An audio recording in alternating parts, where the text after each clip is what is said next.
So ಇದೇ ವಾರ June 14th ಇನ್ನೊಂದು 3 days ಇದೆ ಅಷ್ಟೇ. ಸೊ ಲವ್ಲಿ ಸಿನಿಮಾ ರಿಲೀಸ್ ಆಗ್ತಾಯಿದೆ. ಸಮೀಕ್ಷಾ ಅವರು ಸೆಕೆಂಡ್ ಲೀಡಲ್ಲಿ ಆ್ಯಕ್ಟ್ ಮಾಡಿದ್ದಾರೆ. So may be second lead first lead ಅಂತ ಏನಿಲ್ಲ, ಹೀರೋಯಿನ್ ಅಂತಲೇ ಹೇಳ. ಸೊ ಸಮೀಕ್ಷಾ ಅವರು ಹೇಗಿದ್ದೀರಾ? ನಾನು ತುಂಬ ಚೆನ್ನಾಗಿದ್ದೀನಿ. ಕೊಡಿ ಪರವಾಗಿಲ್ಲ. ಸೊ ಓಕೆ, ಸೊ ಇದಕ್ಕೆ ಮುಂಚೆ ನಾವು 99 ಸಿನಿಮಾದಲ್ಲಿ ಒಂಥರ ಕ್ಯೂಟ್ ಲವ್ ಸ್ಟೋರಿ ನೋಡಿದ್ವಿ. ಸೊ ಇದರಲ್ಲಿ ಸ್ವಲ್ಪ ಕಂಪ್ಲೀಟ್ ಬೇರೆ ಜಾನರ್, ಕಂಪ್ಲೀಟ್ ಒಂಥರ ಆ ಟ್ರೈಲರ್ ನೋಡಿದಾಗ ಗ್ಲಿಮ್ಸ್ಗಳು ಏನೋ ಸ್ವಲ್ಪ ಚೇಂಜ್ ಓವರ್ ಅಂತ ಅನಿಸ್ತಾ ಇದೆ. ಸೊ ಹೇಳಿ, ನಿಮ್ಮ ಪಾತ್ರದ ಬಗ್ಗೆ ಏನಾದ್ರು ಬಿಟ್ಕೊಡ್ಬೋದಾ ಚಿಕ್ಕದಾಗಿ? ಅದೇ ಎಷ್ಟು ಬಿಟ್ಕೊಡೋಕ್ಕೆ ಸಾಧ್ಯ ಅಷ್ಟು ಹೇಳ್ತೀನಿ. ಎಸ್, ಲವ್ಲಿನಲ್ಲಿನೂ ಅದೇ ಥರ ಇನ್ನೋಸೆಂಟ್ ಕ್ಯಾರೆಕ್ಟರೇ, ಬಟ್ ಅಲ್ಲಿ ಸ್ಕೂಲ್ ಹುಡುಗಿ ಇನ್ನೋಸೆನ್ಸ್ ಇತ್ತು. ಇಲ್ಲಿ ಒಂದು ಸ್ವಲ್ಪ ಅಡಲ್ಟ್ ಏಜಲ್ಲಿ ಹೇಗೆ ಇನ್ನೋಸೆಂಟ್ ಆಗಿರ್ತಾರೆ, ಸೊ ಹೇಗೆ ಬಿಹೇವಿಯರ್ ಇರುತ್ತೆ ಕಾರ್ಪೊರೇಟ್ ವರ್ಲ್ಡಲ್ಲಿ, ಸೊ ಆ ಥರ ಒಂದು ಪಾತ್ರ ತುಂಬ ಯೂನಿಕಾಗಿ ಚೆನ್ನಾಗಿದೆ. ಚೇತನ್ ಸರ್ ಇದೊಂದು ಕ್ಯಾರೆಕ್ಟರ್ ಅಂತ ಇದೆ, ಇದನ್ನ ಯಾರು ಬೇಕಾದ್ರೂ ಮಾಡ್ಬೋದು, ಆ ಥರ ಮೈಂಡ್ ಸೆಟ್ಟಲ್ಲೇ ಇಲ್ಲ. ಅವ್ರು ಮುಂಚೆನೇ ಸಿರಿ ಪಾತ್ರ ಇದಕ್ಕೆ ಇವರೇ ಬೇಕು ಆ ಥರ ಫುಲ್ಲು ಅವರು 100% ಶೋರ್ ಇದ್ದರು. ಸೊ ಅವ್ರು ಹೇಳ್ದಾಗ್ಲೇ ನನಗೆ ಫಸ್ಟು ಅದೇ ಎಲ್ಲರಿಗೂ ಗೊತ್ತಿರೋಂಗೆ ಫಸ್ಟ್ ಲೀಡು ಹೇಳಿದರು, ಬಟ್ ನನಗೆ ತುಂಬ ಭಯ ಆಯಿತು ಅದು ಮಾಡೋದಕ್ಕೆ. ತುಂಬ ಕಷ್ಟ ಅಂತ ನನಗನ್ನಿಸ್ತು. ಬಿಕಾಸ್ ನನಗೆ ಸ್ವಲ್ಪ ಭಯ ಇದೆ. ನನ್ನ ಟೆಲಿವಿಷನಲ್ಲಿ ಒಪ್ಕೊಂಡಿದ್ದಾರೆ, ಅದು ನಂಗೆ ಕಾನ್ಫಿಡೆನ್ಸ್ ಇದೆ. ನಾನು ಏನು ಬೇಕಾದ್ರೂ ಎಕ್ಸ್ಪೆರಿಮೆಂಟ್ ಮಾಡಿದೆ, ಅದು ಕ್ಲಿಕ್ ಆಗಿದೆ. ಬಟ್ ಬಿಗ್ ಸ್ಕ್ರೀನ್ ಸಿನಿಮಾನೇ ಬೇರೆ. ನನಗೆ ಸ್ವಲ್ಪ ಅನ್ನಿಸ್ತು, ನಾನು ಇನ್ನೂ ಸ್ವಲ್ಪ ಕಲಿಬೇಕು. ಆ್ಯಂಡ್ ಮೋರ್ ದೆನ್ ಕಲಿಯೋದಕ್ಕಿಂತ ಸ್ಟೆಫಿ ಅವ್ರಿಗೆ ಚಾನ್ಸ್ ಇದೆ, ತಪ್ಪು ಮಾಡಲ್ಲ, ಅವರು ತುಂಬ ಚೆನ್ನಾಗಿ ಮಾಡಿದ್ದಾರೆ. ಬಟ್ ಸ್ಟಿಲ್ ಏನೇ ತಪ್ಪಾದರೂ ಒಂದು ಫಸ್ಟ್ ಟೈಮ್ ಅಂತ ಅವ್ರಿಗೆ ಎಕ್ಸ್ಕ್ಯೂಸ್ ಸಿಗುತ್ತೆ. ಬಟ್ ನಾನು ಇಷ್ಟೊಂದೆಲ್ಲ ಒಂದು ಪಾತ್ರ ನಿಭಾಯಿಸಿ ಇಲ್ಲೇನಾದರೂ ನನ್ನ ಸಮಸ್ಯೆ ಆಗ್ಬಿಡುತ್ತೆ ಅಂತ ನಾನು ಸಿರಿ, ನನಗೆ 2 ಆಫರ್ ಮಾಡಿದ್ರು, ನಾನು ಸಿರಿ ಚೂಸ್ ಮಾಡಿದೆ. ಅಂದರೆ ಹೇಳಿದರು 2 ಮಾಡಿ ಅಂತ, ನೋಡಿ ನೀವು ಮಾಡಿ ಅಂತ ಹೇಳಿದರು. ಬಟ್ ಸ್ಟಿಲ್ ನನಗೆ ಫಸ್ಟು ಸ್ವಲ್ಪ ಭಯ ಆಯಿತು, ಬೇಡ ಅಷ್ಟೊಂದು ನನ್ನಿಂದ ತಪ್ಪಾಗ್ಬಿಟ್ರೆ ಆಮೇಲೆ ಇಡೀ ಪ್ರೆಸ್ ಮೀಟಲ್ಲಿ ನೀವೇನು ಹೇಳಿದ್ದೀರಿ ಡಿಸ್ಕಷನಲ್ಲಿ ಅಲ್ಲಿ ಇದೆ ಅಲ್ವಾ, ತುಂಬ ಎಮೋಷನ್ನು ಅಷ್ಟೇ ಜಾಸ್ತಿ ಇದೆ, ಎಲ್ಲನೂ ಡೆಪ್ತ್ ಆಗಿದೆ. ಇವಾಗ ಲವ್ಲಿ ಆಗಿದ್ರು ಅದೂ ಸ್ವಲ್ಪ ಜಾಸ್ತಿ ಇದೆ, ಎಮೋಷನ್ಸು ಜಾಸ್ತಿ ಇದೆ, ಪೇಯ್ನು ಜಾಸ್ತಿ ಇದೆ, ಎಲ್ಲನೂ ಜಾಸ್ತಿ ಇದೆ. ಸೊ ನನಗೆ ಸ್ವಲ್ಪ ಭಯ ಆಗಿ ನಾನು ಹಿಂಜರಿದು ಇದೊಂದು ಕ್ಯಾರೆಕ್ಟರ್ ಮಾಡಿದ್ದೀನಿ. ಖುಷಿ ಇದೆ, ಇದನ್ನು ತುಂಬ ಕ್ಯೂಟ್ ಆಗಿದೆ, ತುಂಬ ಚೆನ್ನಾಗಿದೆ. ಸೊ ಒಳ್ಳೆ ಎಕ್ಸ್ಪೆಕ್ಟೇಷನ್ ಇಟ್ಕೊಂಡಿದ್ದೀನಿ. ಅಲ್ಲ ಅಂದರೆ ಹೀರೋಯಿನ್ಸ್ ಆದವರು ಸ್ಕ್ರೀನ್ ಮೇಲೆ ಜಾಸ್ತಿ ಕಾಣಿಸ್ಕೋಬೇಕು, ಮೈನ್ ಹೀರೋಗೆ ಹೀರೋಯಿನ್ ಆಗಬೇಕು ಅಂತ ಆಸೆ ಬರ್ತದೆ. ಬಟ್ ನೀವು ವೈಟೇಜ್ ಇರೋ ಪಾತ್ರಕ್ಕೆ ಒಂದು ಪ್ರಾಮುಖ್ಯತೆ ಕೊಟ್ಟಿದ್ದೀರಾ. ಸೊ ಅಂದರೆ ನಿಮಗೆಲ್ಲೋ ಅನಿಸ್ಲಿಲ್ವಾ, ಸೊ ಇದು ಸೆಕೆಂಡ್ ಲೀಡ್ ಆಗುತ್ತೆ, ಫಸ್ಟ್ ಲೀಡ್ ಆಗಿದ್ರೆ ಸೊ ಇನ್ನೂ ಚೆನ್ನಾಗಿ ಇವಾಗ ಅನಿಸ್ತಾ ಇದೆಯಾ, ಇಲ್ಲ ಇವಾಗ ಅದೇ ಕಾನ್ಫಿಡೆನ್ಸ್ ಆಗಿದ್ದೀರಾ? ಕಾನ್ಫಿಡೆನ್ಸಲ್ಲಿದ್ದೀನಿ. ಬಿಕಾಸ್ ನಾನೇನು ನಂಬ್ತೀನಿ ಅಂತಂದರೆ, ನಮ್ಮ ತಟ್ಟಿಗೆ ಯಾವ ಊಟ ಬರಬೇಕೋ ಅದೇ ಬರುತ್ತೆ.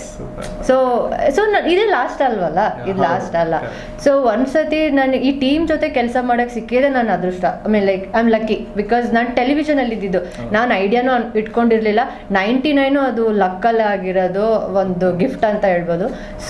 ಸೊ ಈ ಟೀಮ್ ನಾನೇ ಬೇಕು, ಸಿರಿ ಪಾತ್ರಕ್ಕೆ ನೀವು ಸೂಟ್ ಆಗ್ತೀರಾ ಅಂತ ಎಷ್ಟು ರೆಸ್ಪೆಕ್ಟ್ಫುಲ್ ಆಗಿ ನಮಗೆ ಸ್ಟೋರಿ ಎಕ್ಸ್ಪ್ಲೈನ್ ಮಾಡಿ ಯಾವ ರೀತಿ ಅವರ ಒಂದು ಇಂಟ್ರೆಸ್ಟ್ನ ನಮಗೆ ತೋರಿಸಿದ್ರು. ಸೊ ನನಗೆ ಓಕೆ. ಸೊ ನನಗೇನು ಕಾನ್ಫಿಡೆನ್ಸ್ ಅಂದರೆ, ಟೀಮಲ್ಲಿ ಎಷ್ಟು ಕಾನ್ಫಿಡೆನ್ಸ್ ಇದೆ ಈ ಕ್ಯಾರೆಕ್ಟರ್ ಮೇಲೆ, ಸೊ ಅದಕ್ಕೆ ನನ್ನ ಕಾನ್ಫಿಡೆನ್ಸ್ ಇನ್ನೂ ಜಾಸ್ತಿ ಆಯಿತು. ಆ್ಯಂಡ್ ಆಬ್ವಿಯಸ್ಲಿ ಒಂದ್ಸಲಿನೂ ನನಗೆ ಅನಿಸ್ಲೇ ಇಲ್ಲ ನಾನು ಅದನ್ನು ಮಾಡ್ಬೋದಾಗಿತ್ತು ಅಂತ. ಬಿಕಾಸ್ ಅಷ್ಟು ಚೆನ್ನಾಗಿ ನನ್ನ ಕ್ಯಾರೆಕ್ಟರ್ನ, ಸಿರಿ ಕ್ಯಾರೆಕ್ಟರ್ನ ಚೆನ್ನಾಗಿ ತೋರಿಸಿದ್ದಾರೆ, ಪೊಟ್ರೆ ಮಾಡಿದ್ದಾರೆ. And I am very sure, so ಇವಾಗ ನನ್ನ ಆಡಿಯನ್ಸ್ ಅಕ್ಸೆಪ್ಟ್ ಮಾಡಿದ್ರೆ ಮುಂದೆ ತುಂಬ ಪಾತ್ರಗಳು ಬರುತ್ತೆ. ಆ್ಯಂಡ್ ನಾನು ಅವಾಗ ಕಾನ್ಫಿಡೆಂಟಾಗಿ, ಸೊ ಏನಕ್ಕೆ ಒಪ್ಕೊಂಡಿಲ್ಲ ಅಂತ ನನಗೆ ಗೊತ್ತಿದೆ. ಸೊ ಅದನ್ನೇನು ಕರೆಕ್ಟ್ ಮಾಡಿ ಹೇಗೆ ನಾನು ಮುಂದೆ ನಾನು ತೋರಿಸ್ಕೋಬೇಕು, ನಾನು ಸ್ಕ್ರೀನ್ ಅಪಿಯರೆನ್ಸ್ ಮಾಡ್ಕೊಬೇಕು ಅನ್ನೋದು ಕಲ್ತ್ಕೊಂಡಿನಿ ಅಂತ ಹೇಳ್ಬೋದು. Okay. And June 14th cinema release ಆಗ್ತಿದೆ ಆ್ಯಕ್ಚುಲಿ. ಸೊ ಜಾಸ್ತಿ ಎಕ್ಸ್ಪೆಕ್ಟೇಷನ್ ಇರೋದು ಇವಾಗ ಈ ಮಂತಲ್ಲಿ ಡಾಲಿ ಆ್ಯಂಡ್ ಚಿಟ್ಟೆ ಇಬ್ಬರು ಒಟ್ಟಿಗೆ ಬರ್ತಾ ಇದ್ದಾರೆ ಫ್ರೆಂಡ್ಸು. ಸೊ ಆ ಟೆನ್ಷನ್ ಮಧ್ಯೆ ಸೊ ಈಗ ನಿಮ್ಮ ಒಂದು ಕೆರಿಯರ್ ಅಲ್ಲಿ ತುಂಬ ಸ್ಪೆಷಲ್ ಸಿನಿಮಾ ಅಂತ ಹೇಳಿದರೆ ಏನು ನೋಡ್ತಾ ಇದೆ ಮೈಂಡಲ್ಲಿ ಅಂತ ನಿಮಗೆ? ಕಾಂಪಿಟೇಷನ್ ಇದೆ, ತುಂಬ ಖುಷಿ ಆಗ್ತಿದೆ. ಬಿಕಾಸ್ ಇವಾಗ ರೇಸಲ್ಲಿ ಒಬ್ಬರೇ ಗೆದ್ರೆ ಹೆಂಗೆ ವಿನ್ನರ್ ಆಗ್ತಾರೆ, ಒಂದು 100 ಜನ ಇದ್ದು ಅದರಲ್ಲಿ ನೀವು ಫಸ್ಟ್ 10 ಬಂದ್ರೂ 100 ಪೀಪಲಲ್ಲಿ ನೀವು ಫಸ್ಟ್ 10 ಬಂದಿದ್ದೀರಾ ಅಂತಂದ್ರೆ ಅದೊಂದು ಖುಷಿ ಇರುತ್ತೆ.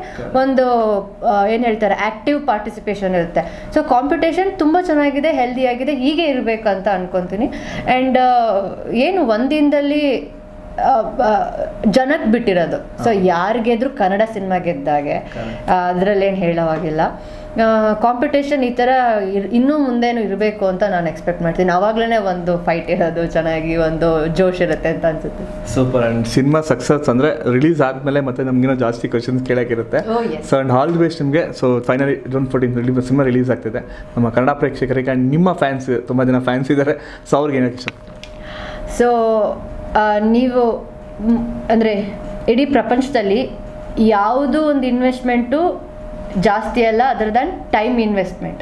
ಸೊ ನೀವು ದುಡ್ಡು ಯಾರು ಬೇಕಾದ್ರೂ ಇನ್ವೆಸ್ಟ್ ಮಾಡ್ಬೋದು, ಒಂದು ವಸ್ತು ಮೆಟೀರಿಯಲ್ ಏನಾದರೂ ಇನ್ವೆಸ್ಟ್ ಮಾಡ್ಬೋದು, ಅದು ಅಷ್ಟು ದೊಡ್ಡ ಮ್ಯಾಟ್ರ್ ಆಗಲ್ಲ. ಬಟ್ ಅವರ ಒಂದು 2 to 3 hours ಅದು ಥಿಯೇಟ್ರಲ್ಲಿ ಕುತ್ಕೋತಾರೆ 2 to 3 hours, ಬಟ್ ಅಲ್ಲಿ ಬರೋದು ಹೋಗೋದು ಆ್ಯಂಡ್ ಅಲ್ಲಿಗೆ ಹೋಗಬೇಕು ಅಂತ ಡಿಸೈಡ್ ಮಾಡ್ಬೋದು, ಈ ಸಿನಿಮಾ ನೋಡಬೇಕು ಅಂತ ಏನು ಅವ್ರೊಂದು ಫ್ಯಾಮಿಲಿ ಫ್ರೆಂಡ್ಸ್ ಏನು ಒಂದು ಸರ್ಕಲ್ನ ಕರ್ಕೊಂಡು ಬರ್ತಾರೆ. ಅದು ಇನ್ವೆಸ್ಟ್ಮೆಂಟ್ ಆಫ್ ಟೈಮ್ ಏನಿದೆ ಅದಕ್ಕೆ ಯಾವುದೇ ರೀತಿಯೂ ಮೋಸ ಇರಲ್ಲ. ಆ್ಯಂಡ್ ನಮ್ಮ ಕನ್ನಡದಲ್ಲಿ ಯಾವತ್ತೂ ಕನ್ನಡ ಮೂವೀಸ್ ಆಗಲಿ ಕನ್ನಡ ಜಾನರ್ಸ್ ಆಗಲಿ ಯಾವಾಗಲೂ ಕಮ್ಮಿ ಆಗಿರಲಿಲ್ಲ ವೇಟೇಜ್. ಏನಾಗಿತ್ತು ಅಂತಂದರೆ ನಮ್ಮ ಹತ್ರ ಒಳ್ಳೆ ಡೈರೆಕ್ಟರ್ಸ್ ಇರಲಿಲ್ಲ, ಅಂದರೆ ಸ್ವಲ್ಪ ಯಂಗ್ ನುಗ್ಗಿ ಫೈಟ್ ಮಾಡೋಣ ಅನ್ನೋ ಆ ಜಾನರ್ ಅಂದಷ್ಟು ಟೀಮ್ ಇರಲಿಲ್ಲ. ಅವರು ಇವಾಗ ಬರ್ತಾ ಇದ್ದಾರೆ. ಸೊ ಅದೇ ಪ್ರೂಫ್ ನಮಗೆ ಕಾಂಪಿಟೇಷನ್ ಇದೆ. ಸೊ ಟೈಮ್ ಇನ್ವೆಸ್ಟ್ ಮಾಡ್ತಾ ಇದ್ದಾರಲ್ಲ ಆಡಿಯನ್ಸ್, ಅವ್ರಿಗೆ ಯಾವತ್ತೂ ಮೋಸ ಆಗಲ್ಲ. ಆ್ಯಂಡ್ ನಮ್ಮ ಲವ್ಲಿ ಟೀಮಿಂದ ನಾನು ಹೇಳೋಕ್ಕೆ ಇಷ್ಟಪಡ್ತೀನಿ ಅಂತಂದರೆ, ನಿಮ್ಮ 2 hours ನೀವು ಇನ್ವೆಸ್ಟ್ಮೆಂಟ್ಗೆ ನಿಮಗೆ ಖಂಡಿತ ಒಂದು ಏನು ಲೈಕ್ ಒಂದು ವಿಜುವಲ್ ಟ್ರೀಟ್ ಸಿಗುತ್ತೆ. Thank you and all the best. Thank you. So ಬೇಗ ಹಿಂಗೆ ಕಂಟಿನ್ಯೂ ಆಗಲಿ ನಿಮ್ಮ ಜರ್ನಿ. ಸೊ ಇದಾದ್ಮೇಲೆ ಇನ್ನೂ ಕಂಪ್ಲೀಟ್ ಫುಲ್ ಫ್ಲೆಡ್ಜ್ ಲೀಡ್ ಆಗಿ ಇನ್ನೂ ಪ್ರಾಜೆಕ್ಟ್ಸ್ ಬರ್ತಾ ಇದೆ. ಸೊ ಸಮಯ ಬಂದಾಗ ಡೆಫಿನೆಟ್ಲಿ ಅದಕ್ಕೆಲ್ಲ ಎಷ್ಟು ಕಾನ್ಫಿಡೆಂಟ್ ಆಗೋತೀರ. ಸಮೀಕ್ಷಾ ಅವ್ರಿಗೆ all the best. Thank you.